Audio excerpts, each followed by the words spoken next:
大家上午好，欢迎来到今天的网络研讨会。今天分享的主要内容是奥泰尔的流体仿真解决方案。我叫杨宝林，是本次的一个分享者。我是奥泰尔 CFD 的一个技术支持工程师。在开始我的分享之前，首先介绍一下我们奥泰尔公司。奥泰尔公司是成立于1985年，总部设在密歇根州。我们在全球的25个国家设有86个办公室，我们有3000多位工程师、科学家来服务于我们11000家，超过11000家的客户。同时呢，我们除了自有产品之外，也和我们的软件联盟的一些产品，超过150家产品，然后更好的服务于我们的客户，然后给我们客户带来更大的价值。好，回到我们的 CFD 仿真分析的一个介绍。提到 CFD 仿真分析时，指的是什么呢？不知道大家有没有一个整理？我这里对这个 CFD 仿真分析做出了一个大概的一个整理。我是以汽车行业为例的。汽车行业 CFD 仿真分析工程师呢，可能会收到来自于市场的一些用户的反馈。大部分用户在自己的感知内容上得到的反馈呢，会有这些，就比如说，速度快的时候车比较飘，然后不太好控制，跑高速的时候会费油，但是跑高速的这一个稳定的一个工况，相对来说应该是一个比较省油的一个状态，但是跑高速他说费油，车速比较快的时候噪声比较大，在多雨的季节，车内比较容易起雾。就是说，在前风挡比较容易起雾，或者冬天的时候前风挡，容易起霜。但是呢，起雾起霜这是很正常的现象。但是我在开启除霜模式的时候，雾跟霜消除的太慢，同时有些区域呢一直消不掉，然后不管多长时间都消不掉，影响我的一个驾驶的视野。开空调的时候呢，空调声音比较大，然后夏天冬天呢会有一些升温呢或降温太慢，然后车里内呢还是不太舒适。有的时候想要加速的超车的时候，加速太慢，然后比较肉这个车。这些都是我们感官上以上的这些内容都是我们感官上用户感官上比较容易得到的一个体验。同时呢，还有一些用户感觉不到的一些体验，只有在整车发生比较大的一些问题的时候才会有的一些体验。就比如说线束会有一些烧焦的一些问题，然后变速箱呢突然就坏掉了，不能用了，然后发动机进水了，然后我们如果是电动车的话，动力电池就报警，而且呢续航里程比较低，然后没有达到它的标升的一个状态。其实这些内容呢归结起来就是客户比较关注的四大项指标，一个是安全性，一个是经济性，一个舒适性，还有一个是动力性。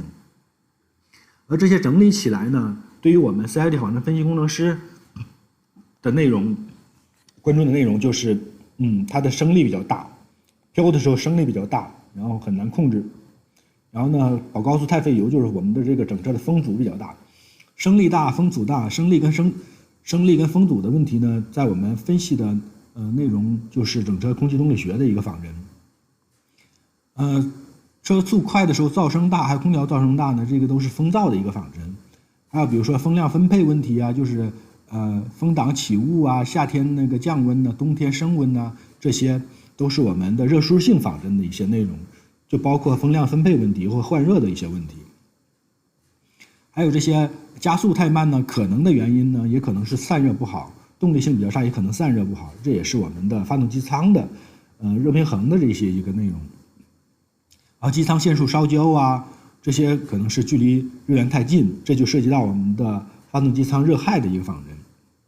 变速箱坏了呀，然后这就涉及到这个我们的润滑是不是润滑的仿真，变速箱润滑的一个仿真，甩油润滑仿真。然后发动机进水啊，就是涉及到涉水的问题，比如说我们车在行驶一个积水比较严重的路况的时候呢，它会涉及到涉水的问题。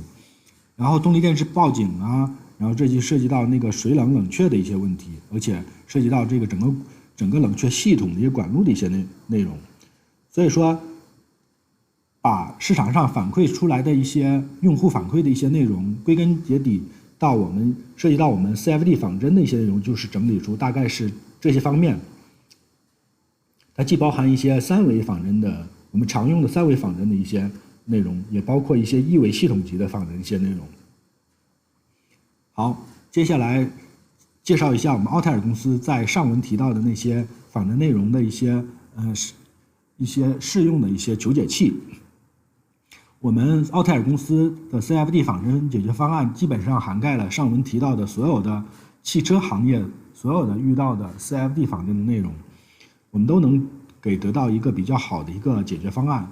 首先第一个就是 AcuSolve 这款求解器，它是一个通用型求解器。通用型求解器就是说它可以求解上文中提到的所有的关于流场仿真分析的一个内容，但是呢，它在某些特定的一些情况，可能效果会比较差一点。就比如说润滑仿真呐，然后涉水仿真呐，然后一维就是系统级的仿真呐，它虽然都可以做，但是这可以做的前提下是你的计算资源是无限的这种情况。比如说润滑仿真，它需要把这个齿轮呢、啮合的部分呢，然后省略掉。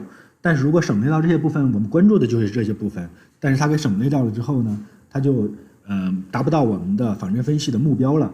所以说，对于润滑呀、涉水这些内容，就会涉及到我们的光滑粒子法的一个 NanoFluid X 这款软件的一个使用。这款软件呢，是基于粒子法的一个分析软件，也就是说呢，它不需要进行网格划分。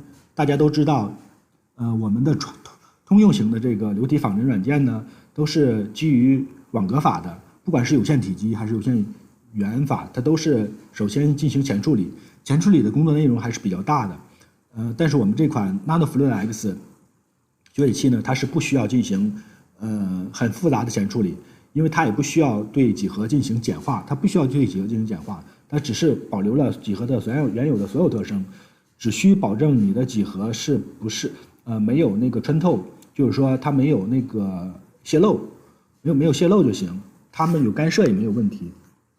我们就可以对这个原始的几何进行一个粒子化的划分，就比如说咱们图中这种粒子化的一个划分，因为它是基于这粒子化之后，液体也是进行粒体化，然后固体也是粒体化。固体呢它就是不动，然后这些粒子都是不动的，然后呢液体呢它这些粒子都是动的，所以说它就是我们这个粒子法的是基于那个拉格朗日视角的，所以这个粒子把液体离散成一些粒子之后，这些粒子都会随着流动，液体随着它赋予这些液体的属性之后，它就会流动，然后得到我们计算结果。同时呢，我们可以看到这个是拉格朗日视角，这是欧拉视角。欧拉视角呢，我们站在河边，然后看到这个河的流动是这样的。但是我们如果驾着船在看河的一个状态呢，就是这样的一个状态。所以拉格朗日视角呢，有它独特的一个地方，就是说我们没有一个对流向，我们没有一个通用型求解器上的一个对流向的一个内容，所以说它的计算效率什么的还是比较快的，比较高的。同时呢，我们的 NanoFluid X 呢是基于 GPU 来设计的，然后它是100% GPU 加速的。我们在计算一个齿轮箱的一个甩油的仿真的时候，当你的粒子数达到1000万的级别，1000万的级别，你用4块的一个 V100的一个显卡，然后来计算，你计算单向流可能只需要一两个小时就能得到你的甩油的一个结果。如果计算多项流呢，可能就需要4-5个小时就得到你的甩油结果，所以它的计算效率还是比较高的，比较快。所以说它的适用的场景呢，就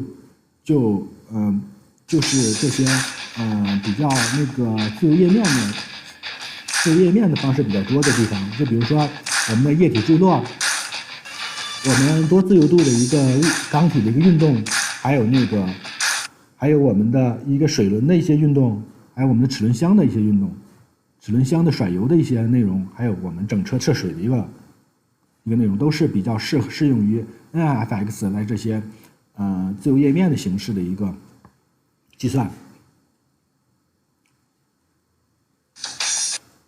好，接下来介绍一下就是我们的 UFX， 它是一个无网格的一个空气动力学的一个仿真分析软件。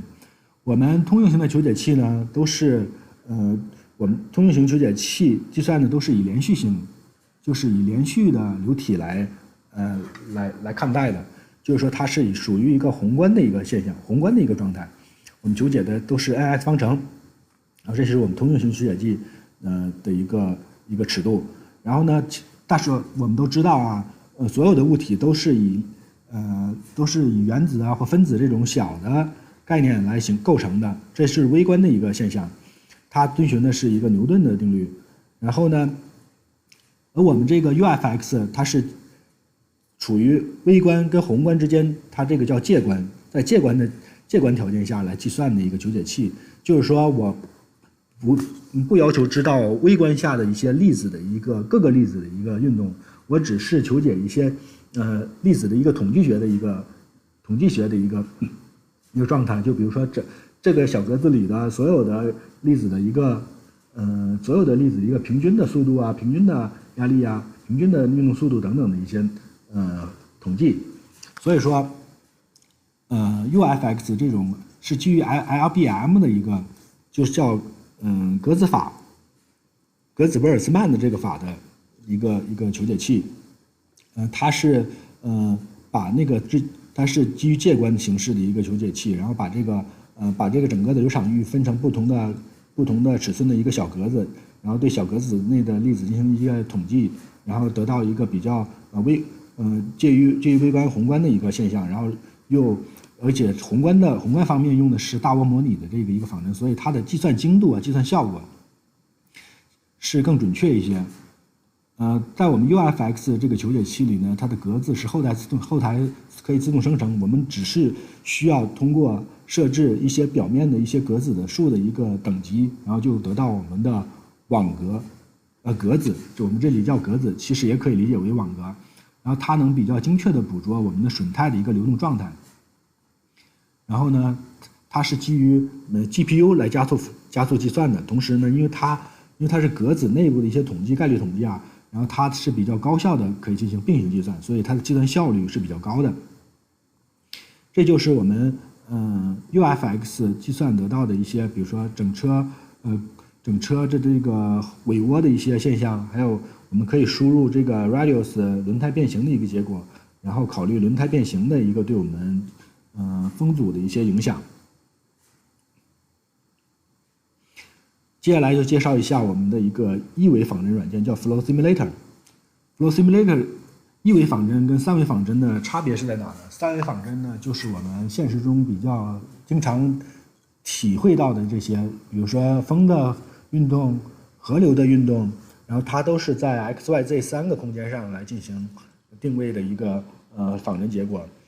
比如说我们的空气动力学仿真呢、机舱整车仿真呢，然后通用型的这些仿真软件其实都是三维的。一维的仿真呢，就是在某一个维度下，比如说在 X 方向上，然后沿 X 方向YZ 方向咱们就不考虑了，沿 X 方向上这些参数的一个变化。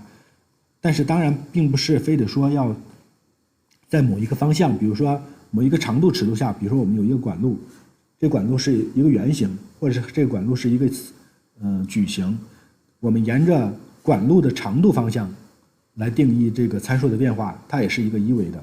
所以说一维仿真就是说在某一个维度下，以某一个维度下为基准变化的其他参数变化的一个计算，就叫一维仿真。一维仿真计算的呢都是比如说伯努利方程啊，然后这些管的阻力系数啊，这些方程计算都是这些内容。所以说它的不涉及到迭代的内容，不涉及到这个复杂的离散的迭代的这些过程，所以说它的计算效率特别高的。一个一维的模型，点击提交计算之后，基本上慢的会在1-2分钟就会计算完，然后快的几秒钟就计算完了。它一维的仿真主要适用的方面呢，就是比如说管路系统这些流量分配、管路的一些压降啊，然后整个热平衡这些热交换的热交换器这些仿真，然后它对于我们系统的设计的快速迭代会发挥比较大的作用。我们这些图中展示的就是这个就是那个热平衡，就是发动机散热器的一个热交换的一个一维的一个分布图。然后这个呢就是我们的动力电池包，这是3维的一个仿真结果，这是1维的仿真结果，3维的仿真结果，1维仿真结果，而且还是对标的还是比较好。这个呢就是一个管路系统，泵的一些管路系统，燃油的泵的一个管路系统，然后这2个都是管路系统。同时呢，我们可以对管路系统，我们不仅可以得到管路系统压降或各个进出口的流量分配，我们还可以进行策略的仿真，比如说这个阀的开启啊，然后受到哪些因素的影响啊，怎么影响它的，都可以再写入我们的一个策略当中，然后验证一下这些策略的变化对我们管路流量分配和压力变化的一个影响，这都可以进行计算。好，接下来就着重介绍一下我们的那个奥泰尔的通用的流体分析软件，就是这个 AcuSolve。因为为什么要介绍 AcuSolve 呢？因为这与我们的 APA 软件联盟的这个 TAITherm 有一些比较相互耦合的一个内容会，他们2个因为 TAITherm 是计算的是热方面的一些内容，而 AcuSolve 呢可以计算流体方面的内容，他们在某些方面是可以相互交换数据，然后相互给对方支持的一个 AcuSolve。好的 ，AcuSolve 这款软件呢这款求解器是基于有限元法的一款求解器，然后它对网格的质量要求比较低，就比如说我们相同的一个网格质量，然后 AcuSolve Fluent 中可能 Fluent 或 Star 不能使用这款这个网格来进行计算，但是 AcuSolve 就可以用这款这个网格进行计算，而且它的计算精度呢也不会低。它是一个隐式求解器，然后同时也不容易发散，同时呢它支持 GPU 的一个加速的一个过程。就是说我们在相同的CPU 的情况下，如果你的工作站或你的服务器上有 GPU 的话，它可以通过 GPU 来对你的仿真进行加速，然后比较快速的得到你的仿真结果。AcuSolve 适用的场景呢基本上涵盖了我们工业上所需要的所有的场景，就比如说不可压的流动、可压的流动，还有包括任何的一些需要的一些热仿真。然后它的计算模型呢，基本上涵盖了我们所有的方面的我们可能会用到的一些计算模型，包括层流模型、雷诺平均的湍流模型，然后转列模型，还有陀螺涡模型、大涡模拟，还有直接数值模拟等等。适用的材料呢，包括牛顿流体啊、非牛顿流体都可以进行计算，然后对于变密度啊或者随温度变化的这些材料都可以进行计算，同时呢也支持用户对材料的一个自定义的一个设置，同时呢支持我们工业中会常见用到的这些混溶啊、不混溶啊这些多项流的计算，包括水蒸气蒸发、液化呀这些都可以进行计算。对于热仿真方面，可以计算这个热对流、强迫对流、自然对流、热传导啊，还有那个辐射模型，我们都是支持的。同时呢，对于汽车门这些比较薄壁的形式，但是它包含了多层的材料的薄壁形式，我们也有专门的薄壁层来进行设置，然后可以设置这些薄壁层内的热传导。同时呢，也可以插入外部软件得到的一些对流换热系数啊，然后插入到我们的网格当中，然后进行计算。同时呢，我们知道流场的计算呢，时间是比较快的，就会达到平衡。就比如说我们计算一个温度场信息，我们计算与那个整车热舒适性、降温、采暖等这些工况的时候，流场其实很快就达到稳定了，但是呢，它的温度场是变化的，它可能在10分钟、20分钟才能达到稳定状态。我们支持在速度场的一个状态下，我们支持在速度场已经稳定的一个状态下，可以提供这个能量方程的一个加速计算。所以说我们不需要计算我们计算的这个10分钟、20分钟可以一个比较加速的一个状态达到我们的一个稳定状态，能够比较快速的得到我们的一个结果。还有就是我们支持不同形式的一个运动的网格的一个设置，包括你可以设置运动的具体值，然后可以在稳态的时候使用参考坐标系的这种形式定义这个旋转的运动，还有可以在实在情况下设置这个滑移网格，然后设置它的转动，同时呢同时支持这个网格变形，体网格的变形、面网格的变形，然后达到我们想要的运动。同时呢，也支持多体动力学的钢体的一个运动，比如说这个油箱的多自由度的一个运动，然后对油箱内部的油液的一些运动的影响啊等等，支持运动的形式还是比较丰富的。然后 AcuSolve 还是支持我们内部的多物理场的一个仿真，这些多物理场的求解器呢，这些求解器都是我们奥泰尔公司旗下的求解器，比如说与结构的 OptiStruct 来进行耦合仿真，这就是油箱内部，比如说油箱和内部增加一个挡板，然后防止油箱的油液剧烈震动的一个形式，这是 AcuSolve 与 OptiStruct 的一个耦合仿真。这个呢就是AcuSolve 与MotionSolve 的一个仿真。MotionSolve 是我们一个奥泰尔旗下的一个多体动力学的一个仿真，你可以搭建一个小车或一个整车的一个悬架呀，这些系统都可以搭建好。然后比如说你车上会有一些油液、液罐的等信息，也都可以进行这种流场与流动与多体的一个耦合。电磁呢是可以我们公司旗下的 FICO， 然后这款产品呢可以计算出这个电磁产生的热，然后把这个热量然后映射到我们 AcuSolve 的网格当中，然后进行热量的一个耦合仿真。还有 EDM 是我们的粒子的一个仿真，就比如说我们在农机上，比如筛选种物，把这个果皮啊什么的给筛选出去，然后流场提供这个流动的一个流动力，然后这些粒子质量啊、重量啊都是在这个 EDM 设置，然后这就是 AcuSolve 跟 EDM 的一个耦合仿真结果。然后接下来就说一下 AcuSolve 与我们的一维仿真的一个介绍。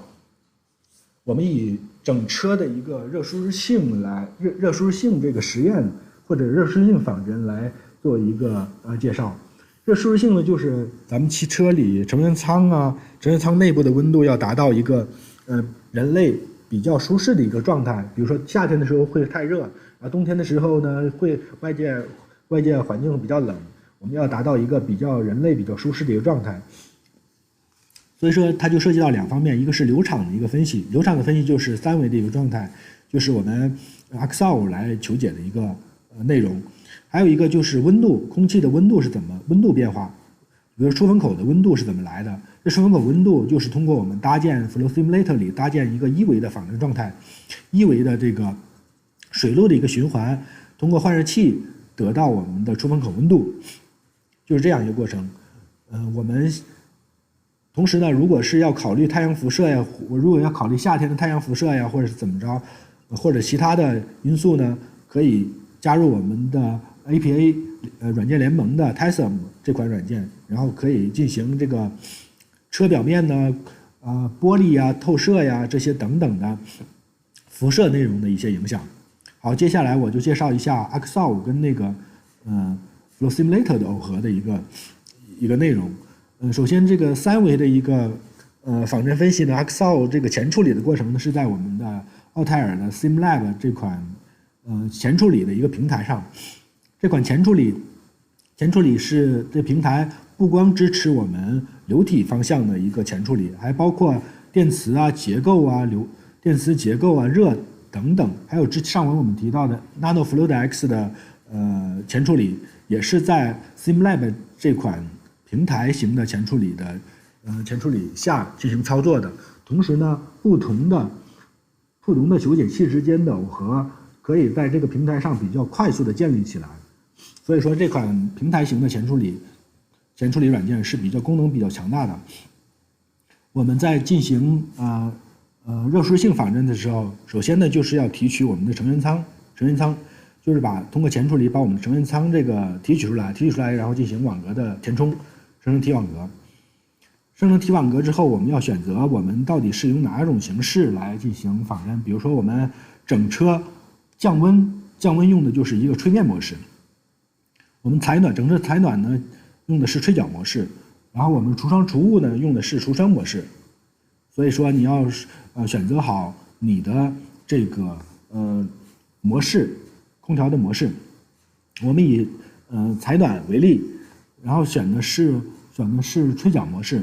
吹角模式，这个通过搭建一维的水路循环，然后比如说这是水泵，然后这是发动机内部的水路，然后这面是暖风的体系的一个水路，然后通过暖风的水路，通过这个换热器得到这个出风口，比如说4个出风口的一个温度，把这4个出风口的温度曲线、温度这个变化过程，然后输入给我们的3维仿真软件 AcuSolve，然后进行这个3维的流场仿真，然后最终得到一个整体的一个成员舱内部的温度变化的一个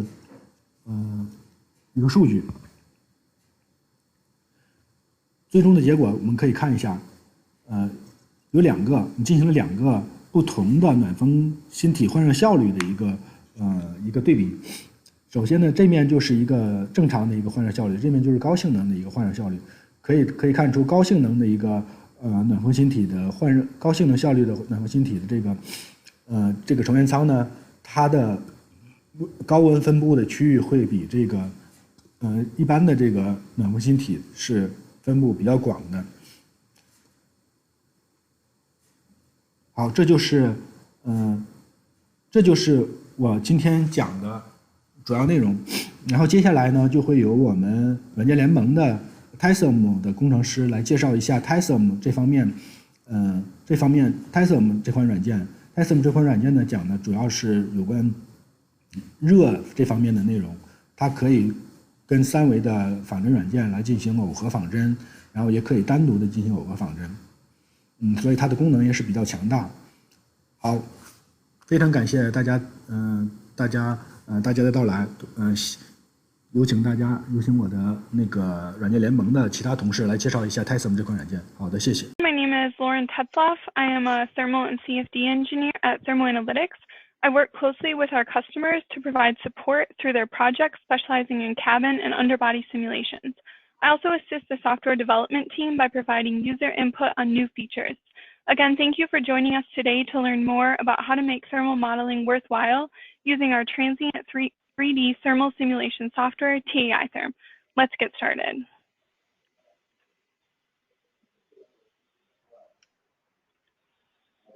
So just to go through the agenda quickly, first we'll introduce thermal modeling. Then we'll look at the types of problems that you can solve with TAITherm. We'll do a quick heat transfer primer. We'll look at an overview of a modeling process. And then finally, we'll wrap it up with looking at a simple scenario. First, let's talk about thermal modeling and take a closer look at the different aspects of it. Who are we talking about here? We're mainly talking about engineers and designers, and then the decisions that they make will affect the consumer and the stakeholder. We're talking about thermal management. This is the science and art of protecting people and temperature-sensitive components from heat or regulating the temperature or heat during an engineered process. When is this applicable? Any application where heat exists. Many problems lend themselves to heat transfer analysis. Where this is in the simulation domain, so we're talking about models, non-physical testing, which can save time, resources, and money. And why are we interested? You can quickly test design alternatives to determine problems or sources, try new ideas without the cost of a physical prototype, and create better consumer products by understanding the thermal implications of designs. Going back to the title, How to Make Thermal Modeling Worthwhile, we've now looked at the thermal modeling aspect of it, and now we need to discuss what worthwhile is. So worthwhile can mean many different things to many people. For some people, it may be really important that something is accurate. For other people, speed may be the real driver. In the simulation domain, you can save real time and allow for faster design changes. Cost might be another really important aspect to someone. You can save cost to achieve the same outcome as physical testing in the simulation domain. There's also repeatability. This is very hard to achieve in a lab, and it's always achievable with a simulation. For example, in a simulation, you can use the same natural weather. It's very hard in the real world to find two identical days, and it can also lead to new insights. So now that we've covered both aspects of the title, thermal modeling, as well as worthwhile, we can start looking at how to make it worthwhile. So the most important thing when looking at your modeling process is to determine a purpose. The model purpose will then determine the best practices. So this trickles down into all aspects of decisions you will make with your modeling process. For example, with your geometry, this is going to be driven by your purpose. If you wanted to study cabin comfort, then you would need to include all the details of your interior of your vehicle, but you wouldn't need to include all the details of the underbody of the engine compartment, the wheels, etc. You would just want to focus on what was important for your purpose.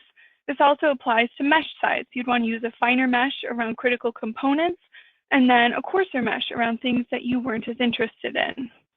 Again, this drives boundary conditions, the specific boundary conditions that you would need to nail down, the heat sources that you would need to include, as well as the type of analysis. You can run in steady state or in transient, so depending on the type of problem or new insight that you're looking for, this would determine what type you would choose.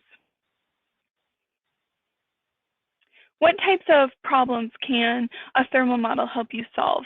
Just a couple examples would be radiation from proximity to exhaust pipes, cabin comfort, heat emitted by wearables, heating efficiency of buildings, and so many more.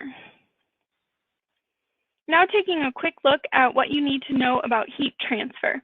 So first we have temperature. Temperature is what we benchmark because heat flux is very difficult and or expensive to measure. So temperature becomes the yardstick that we benchmark against. And then we have heat transfer, which is just energy in motion from a high to low potential. Next, we have the different ways you can exchange energy. First, we have conduction, which is the exchange of energy through a medium due to atomic collisions. Conduction is dependent upon physical connection and thermal conductivity. Then we have convection. Convection is the exchange of heat through motion of a fluid. There are two different types of convection, forced or free. An example of forced convection would be an HVAC system that is fan-driven. And an example of free convection is the plume type behavior that you get from heat rising from a campfire. Last, we have radiation, which is the exchange of energy between two bodies through an electromagnetic form. An example of radiation is the sun. Now we're ready to move on to a sample modeling process. So again, we can see that the purpose is above the entire process. It's really important to establish that purpose at the beginning so that you can use that in your decisions. So this shows a sample process where you need to start with your geometry, and then you'll move into your model setup. And the model setup is what will take place inside of TAItherm. So this is where you'll set your material properties, your heat sources, and your boundary conditions. Then it's time to decide what type of analysis you will do. Again, you can do steady or transient. And then once you set up your analysis, you will run it, and that allows you to view then your results. The first step is needing your geometry.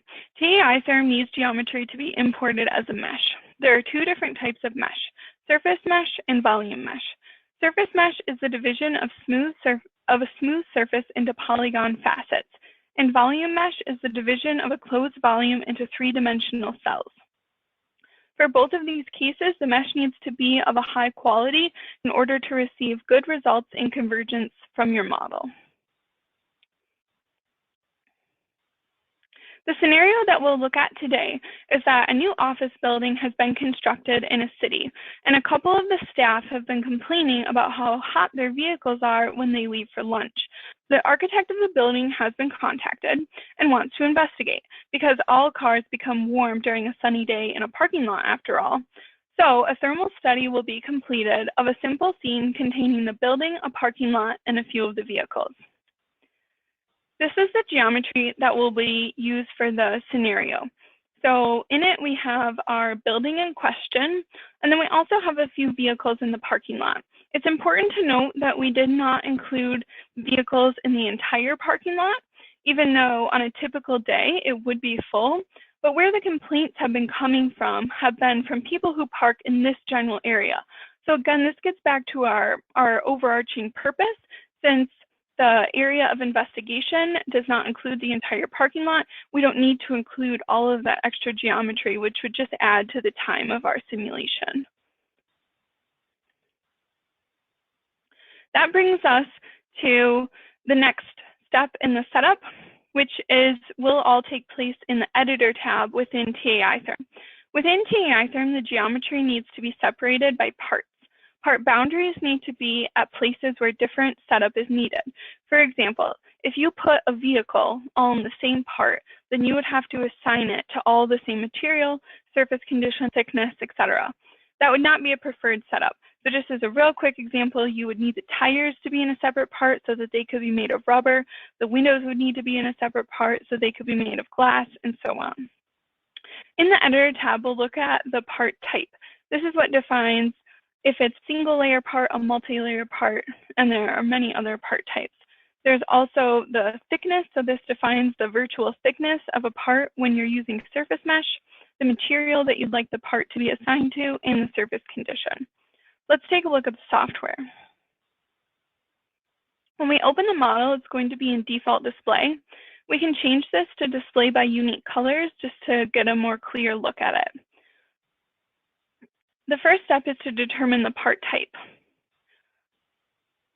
which is displayed over here. And in order to visualize this better, we can view by part type. So we can see that the parking lot is a terrain part type, the building is a transparent part type. Some of the vehicles have multi-layer part types. This one has 3 layers, and then some are just standard single layer part types. Next, we'll change the view to display by material. Again, we can see that there are many different materials used on the model. Vehicles are mostly steel. The wheels are set to rubber, and the building is glass.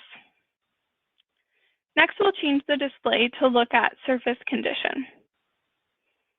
Again, we can see we have many different surface conditions used. Some vehicles have green paint. Some vehicles have black paint. And just to show you, if you wanted to change one of these properties, all you would do is in the drop-down, select something different.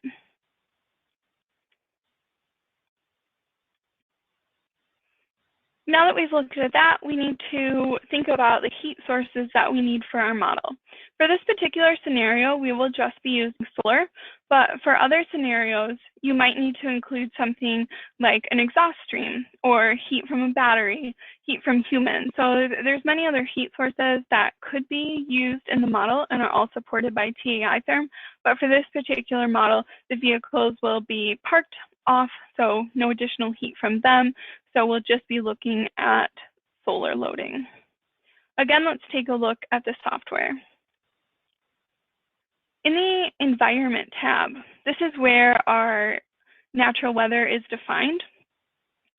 So here we have the file that contains all of the natural weather data, most importantly for us, the solar information. And this is defined by the set file.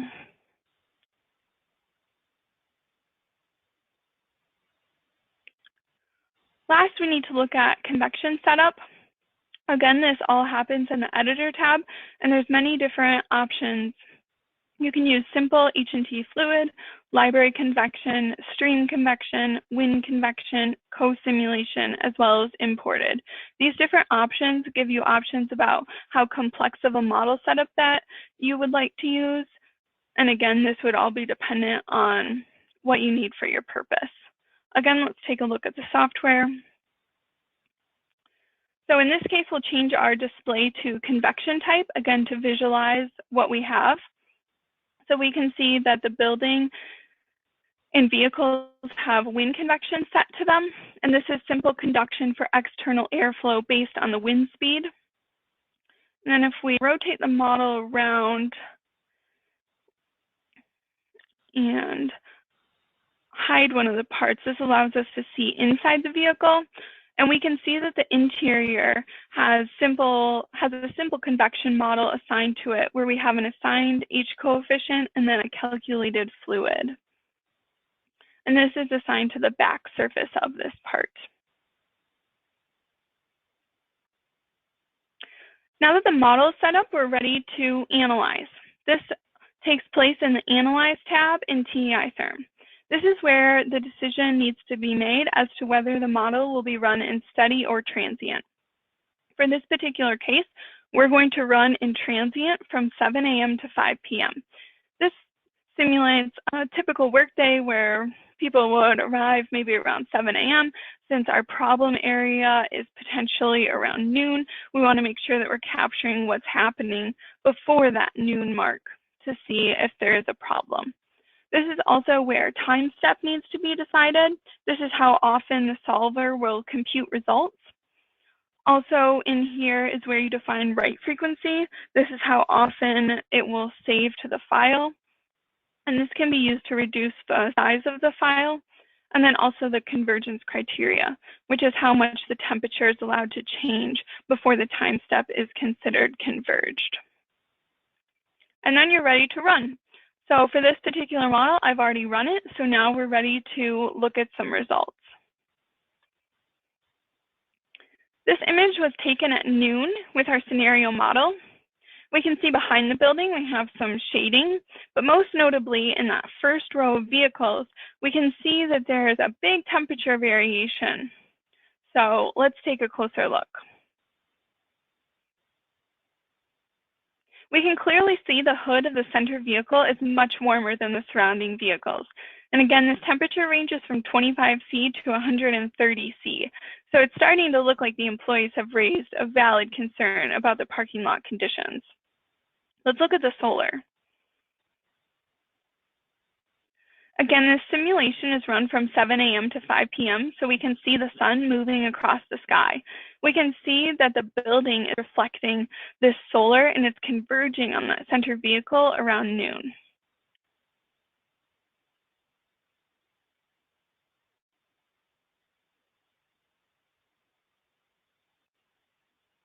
In this parking lot, it is clear that where you park matters. All of these temperatures that I'm showing here are element temperatures that were taken from the hood of a vehicle as depicted in the image. And again, all of these vehicles have a black paint surface condition, so that's not causing the difference that you're seeing. So we see that vehicle 1 has a maximum hood temperature around noon of over 160 degrees Celsius. Another interesting thing to note is that with vehicle 3, we can see that the spikes in temperatures occurred just before noon and just after noon, which is caused by the different reflections that it's getting off the building.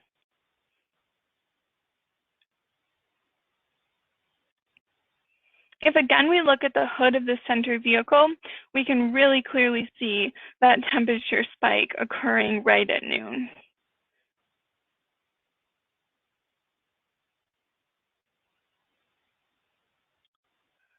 A feature that TAITherm offers is the ability to set design temperatures. This can be a really helpful tool. They are set on a part level basis and can be used to visualize certain parts in this case, the cabin, that exceed a certain limit. So for this model, the design temperature was set at 65 degrees Celsius. And for this particular case, we can see that 6 parts are exceeding this design temperature, and an additional 9 parts are within 10 degrees of this limit.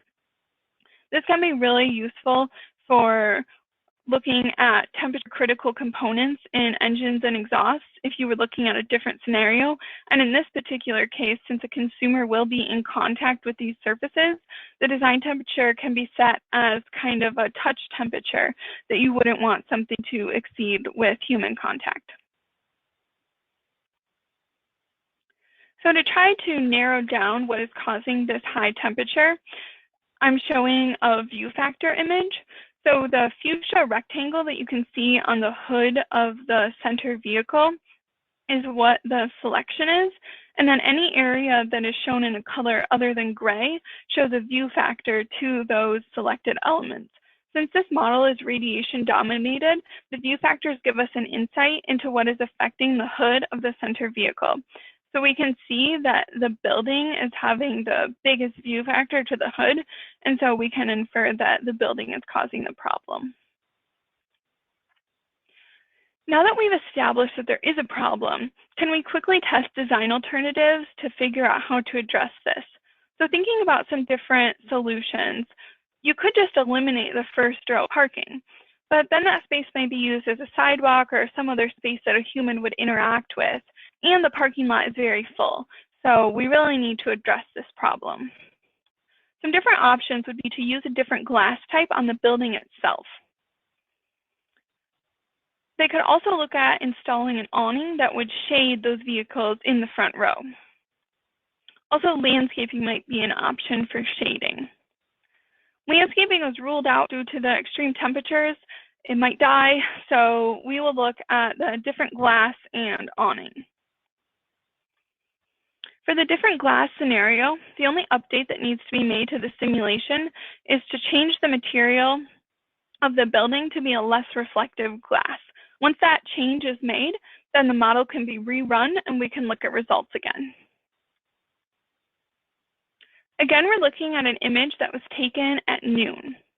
If we focus on the front row, we're starting to see that the results do look different than the baseline case that we ran. Focusing in on that area, again, we have the same temperature range from 25 to 130 C, and we can clearly see that this change in property made a big impact on what that center vehicle is experiencing. Again, we'll look at the solar for this case. Same as the baseline, we can see the sun moving across the sky throughout the day, but the solar flux is less intense than the baseline due to the new property on the building.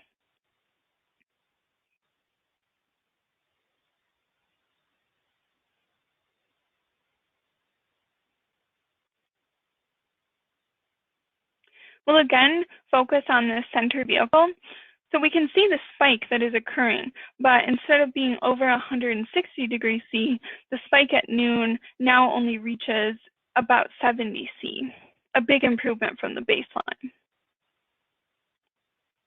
Again, we'll look at design temperatures. In this case, we have 3 parts that are exceeding the limit and 9 parts that are within 10 degrees of the limit. So this could be a valid option for improving the behavior of the parking lot situation. Last, we'll look at the Awning Edition. This does take a little more updating as far as the simulation goes. New geometry needs to be created in order to model the awning, and then that would need to be imported into the software. Boundary conditions would need to be set as we looked at earlier, and then be ready to run. Here again, we're seeing the image taken at noon. We can see the slight increase in temperature on the awning, but it does appear to be shading the vehicles underneath of it. Again, we'll focus in on this first row. So we can see that the awning does seem to be doing a good job.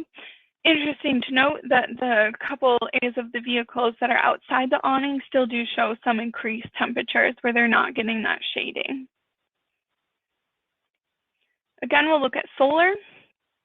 Since we kept the same material as the baseline for the building, we're still going to get these elevated solar fluxes. But in this case, now they're converging on the awning instead of on the vehicles in the parking lot.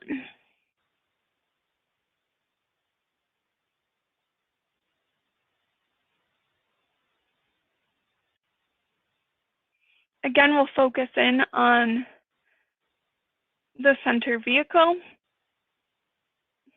Here we see that by removing the solar load, the hood temperatures are very reasonable throughout the day.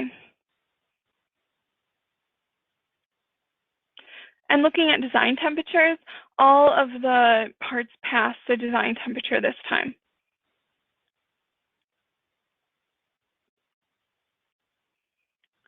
Just a comparison between the three different options. So we can see the baseline is very high hood temperatures. When we swapped out the glass on the building, there was a large improvement. And then by adding the awning, there's almost no spike at noon. The different variations that we're seeing are most likely due to air temperatures, not to the elevated solar.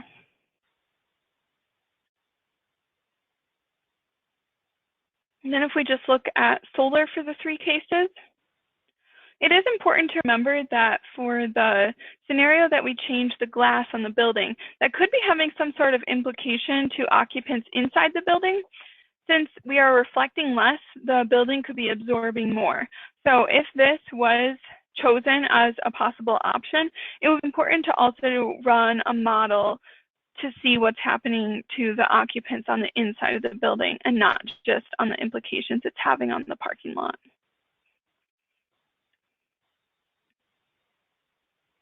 So now that these three different options were evaluated, now the architect and the building owner can make an informed decision about what their path should be moving forward. In conclusion, thermal management is necessary in a range of applications. A basic understanding of heat transfer can go a long way. Model purpose determines best practices. Using TAITherm allows for ease of model setup. Proper model setup is needed for meaningful results. And design alternatives can be easily tested. And we'll go ahead and get started. Today's presenter is Dr. Zachary Edel. He is Senior Research Engineer at Thermal Analytics. And Zach, I'll go ahead and hand over controls to you at this time. Okay, thanks, Cynthia. So today I will talk about battery modeling for performance, lifetime, and safety using TAITherm. First, I'll go through an introduction to the topic, talk about TAITherm battery models and some of the other possibilities that you might have to model batteries in TAITherm. A few case studies, including a hybrid electric vehicle, a battery electric vehicle, lifetime simulation, and thermal runaway. And then talk a little bit about multiphysics coupling and automation. There are many new components for electric vehicle modeling and hybrid electric vehicle modeling as well that are a current area of research at pretty much all OEMs. Some of these components include electric motors, electric inverters and wiring, heat exchangers and cold plates, energy management systems, battery packs, and a lot of these are being handled with system level modeling, individual CFD models, and some kind of integration thereof. And it's important to consider these different components together because they're interrelated, they depend on one another, there's limiting that goes on, there's coolant control, and these different components are connected with common coolant circuits, and sometimes there are different heat exchangers in between them that regulate what coolant temperatures and flow rates might be.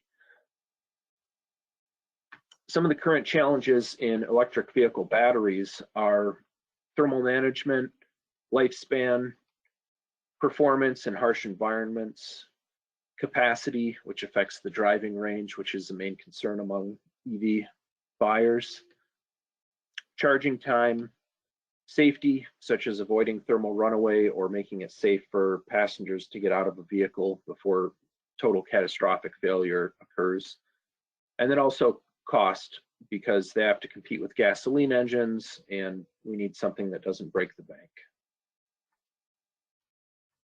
There are several battery models in TAITherm and also different ways to implement batteries in TAITherm without using the battery extension itself.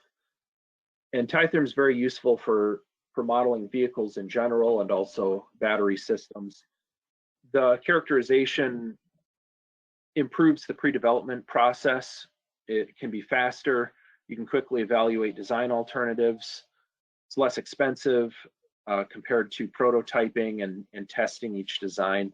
And it allows you to meet design objectives that you couldn't typically meet or couldn't typically test with benchtop setups or dynamometers even, such as transient thermal scenarios with environmental loading and things like that can't really be reproduced in a test setup. Also, some things that are dangerous are more appropriately addressed with modeling so that we aren't putting people in danger. TAITherm provides a fast, accurate, and easy to use total thermal solution, and it lies between the 1D and the 3D CFD models in the fact that it has 3D geometry and also has coupling capabilities with 1D and also scripting capabilities which allow you to put 1D models right inside TAITherm, or you can couple with CFD or system level models.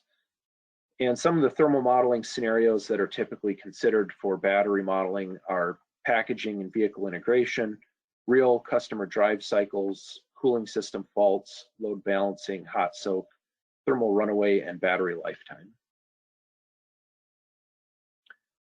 Transient thermal modeling is very important when considering batteries because they heat up and cool down with current squared, and you can simulate time steps anywhere from a few seconds to a full day, look at many different customer use cycles with simulation, and quickly compare design alternatives. So you can look at changing materials, adding thermal bridges or mass, or removing thermal bridges or mass, looking at heat spreaders, different cooling circuits, customer use cases such as worst case scenarios and also typical use cases. And the battery models in TAITherm can apply to different topologies such as pouch, prismatic, cylindrical. Any chemistry can be modeled. You can have flexible pack module cell arrangements. And the best modeling approach for batteries are a coupled electrical thermal approach, because the battery resistance depends on temperature and depth of discharge, and then the temperature depends on resistive heating and chemical reactions. So battery models compute imposed heat on the battery geometry, and then the imposed heat are computed by solving electrical circuit equations. And there is a battery extension in TAITherm that has these circuit equations built into it, or you can couple with another software or do custom scripting to evaluate those current circuit equations. There are 3 models that are built into TAITherm with the battery extension. The first is the NTG equivalent circuit model, which is very simple. It's got an open circuit voltage and a resistance in it, computes voltage and heat generation in the battery.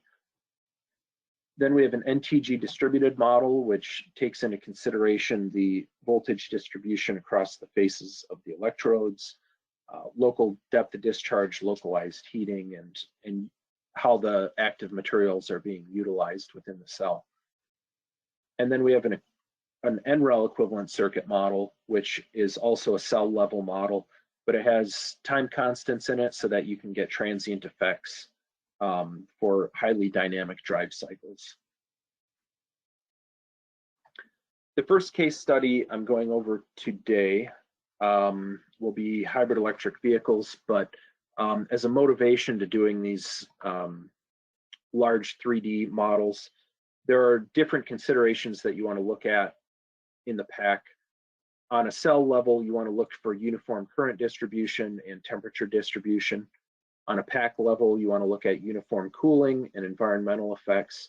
And then on a system level, you want to look at balancing cells, battery management systems, and state of charge estimation.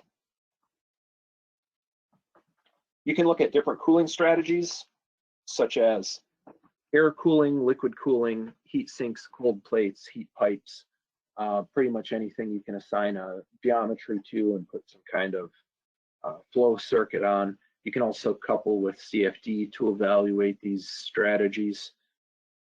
And for hybrid and electric vehicle batteries, we're typically looking at performance, lifetime and durability, and safety. And these have to be looked at together because sometimes they're trade-offs in the design. The first case study I'll talk about is the plug-in hybrid case study. This uses a nominal 4-volt prismatic cell. Those are connected 12 in series to make a 48-volt system. And then those modules are connected in parallel to increase the capacity of the pack. The modules are organized into a pack, and the pack is in a vehicle underbody inside a box under the trunk area and with a hot exhaust pipe running underneath it with some thermal shielding in between the two. And as an example of one of the runs we did here, we've got the first 10 minutes are electrical driving only, where the batteries are heating up from discharge. And then when the vehicle turns on, the motor turns on, the engine, the exhaust gas heats up, the batteries start charging. And at that point, it becomes a thermal protection study. So we looked at different thermal shielding materials between the exhaust pipe and the battery pack and how that affects temperatures when the batteries are discharging or charging, and looked at different variations thereof. The second case study I'll talk about is a Tesla type battery pack. And we looked at 3 different cooling scenarios. The boundary conditions for all the scenarios were cabin temperature of either ambient or 20 degrees Celsius, depending on whether the vehicle was running. The location is in Yuma, Arizona, which is in the desert. And the background is transient weather file that takes into consideration solar loading, wind speed, ambient temperature, and all those things, which are changing throughout the day. And then there's asphalt underneath the vehicle, which radiates heat. As it heats up throughout the day, it radiates heat to the bottom of the pack. So for the passively cooled case, we had 1 air node inside of the pack, which exchanged heat with the cells and the surroundings using natural convection. Then we had an air-cooled case, which had a coolant temperature of 20 degrees Celsius, which is supplied only while the vehicle's driving. And then we had 6 air nodes along the length of the pack, which are connected with advection links. And so those allow the temperature of the air to heat up as it's flowing through the pack. And our liquid-cooled case had a 10 degrees Celsius coolant temperature during drive mode only. There were 20 coolant nodes that are going in a fluid stream throughout this serpentine pattern cooling ribbon, and those also heat up as they flow through the cooling circuit. For a boundary condition on the electrical side, we had a pack drive cycle, which was a current controlled drive cycle. It was highly transient. It varied on a second level time step and represents a vehicle driving at different durations throughout the day, probably like a service vehicle that might be delivering something, or a work vehicle that's driving periodically. And we ran this scenario for 4 different months out of the year. And this is important for determining lifetime, since the lifetime, the aging of the battery varies at different times throughout the year. So if you want to evaluate the overall lifetime of the battery pack, you have to consider the different temperatures as it's aging throughout the year. So in January, the temperatures were typically above the ambient, but it varied with different cooling scenarios. Something interesting to see here is when there was only passive cooling or no active cooling circuit, the temperature heated up while the vehicle was in use and generally cooled down while the vehicle was not in use. Whereas when you add cooling like liquid cooling, the pack would actually cool down while it was driving and heat up while it was not driving. Because of how hot the ambient is and the radiation coming off the road surface, the pack did heat up while the vehicle was not in use, and then the cooling system would cool it down while it is in use. And then air cooling was kind of a combination of the two, depending on where the ambient temperature was. So in this case, it's very important to use a transient loading scenario with some kind of environmental conditions being addressed outside the pack. so that you can get an accurate prediction of what your pack temperatures are actually going to be. And these scenarios were put into a lifetime modeling approach where we have the Nrel lifetime model, which was developed by the National Renewable Energy Laboratory. TAITherm was used as the battery model. The Nrel battery life model was used for aging. And these two models are coupled at a time step level. So the TAITherm battery model predicts temperature and state of charge, and then the Nrel battery lifetime model predicts the resistance change and capacity change in the battery over time, and then this data is exchanged back and forth as the lifetime model is running. For state of health results, we have relative capacity and relative resistance for the three different cooling scenarios. These are not worst case conditions, but in general, they're showing the pack lasting 10 to over 15 years. And so for the air cooling scenario, we increased lifetime by about 2.5 years, while liquid cooling extended lifetime by well over 5 years. And this is pretty consistent with what we've read online from liquid cooling systems. It's also important to consider relative resistance, not just lifetime. End of life is generally considered to be 70 to 80% relative capacity, so that's where that prediction is important. With relative resistance, there are several different reasons you might want to predict that. One of them is how much heat is produced in the pack. If you're doubling the resistance, then you're going to have twice as much heat generated in the pack, and all of that has to be removed. Another consideration is the power output you get from the pack, and the third one is charge time. The higher the resistance is, the slower the battery is going to charge. And these are all considerations that have to be taken into account when you're talking about customer satisfaction 10 years down the road. You want to make sure that the vehicle is still performing as expected so that the customers aren't dissatisfied and don't buy another car from your company the next time, or warranty requirements or things like that that might require a changing of the pack, which is really not desirable because the pack can be half the price of the total vehicle, and so the packs are designed for the entire life of the vehicle. Then here we have the effects of geographic location. Minneapolis, which is in the north of the United States, has no problem with lifetime. And then if you're looking at Houston or Phoenix, which is down south, and Phoenix is in the desert, then it becomes very critical to evaluate the lifetime and also know what kind of considerations there are when the vehicle's not in use, whether or not you need to have some kind of cooling system or some kind of air circulation system in the car to keep temperatures from getting too high from the greenhouse effect of that car trapping all the heat from the sun and the environment. The third case study is thermal runaway. So when battery temperature gets too high, thermal runaway can happen. And this is generally due to a short circuit. It's something that can't always be avoided. Sometimes you're going to get bad batteries.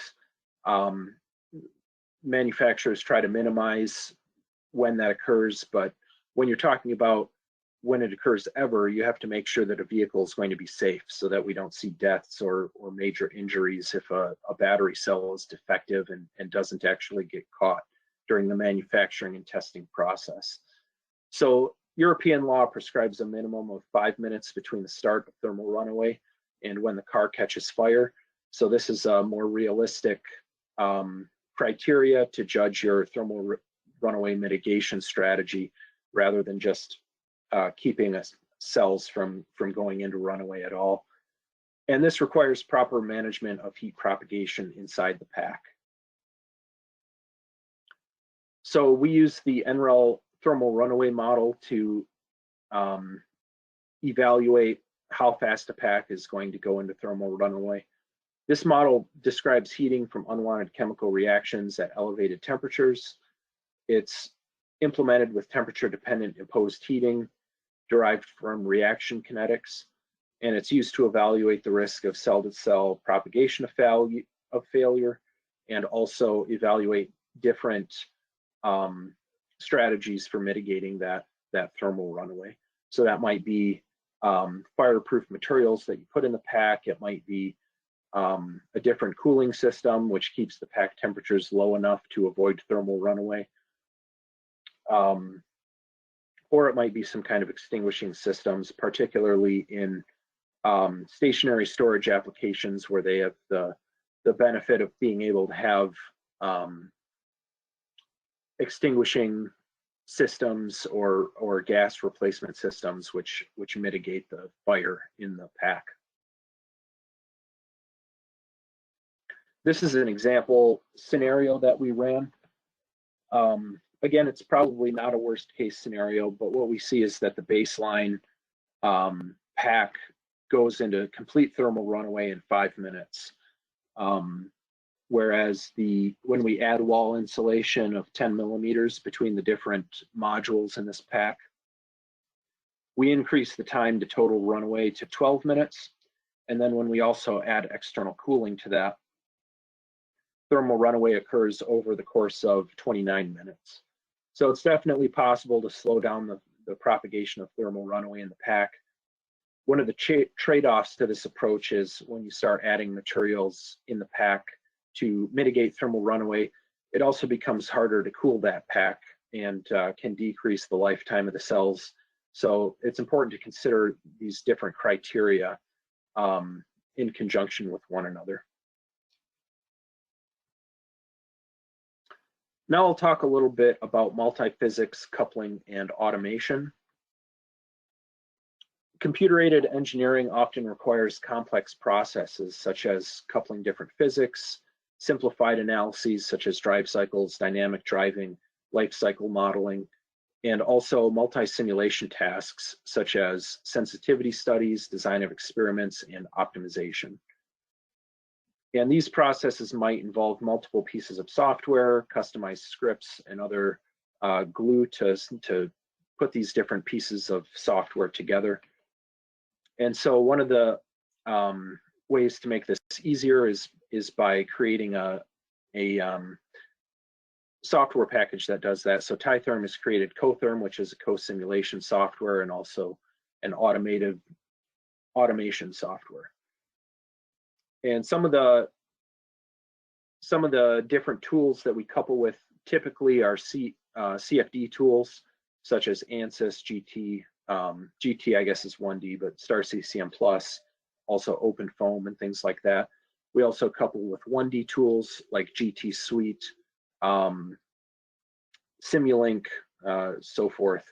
And we also have generic tools built in to allow you to couple to things that we haven't been considering yet or might not have a lot of user-friendly automation directly built into the interface.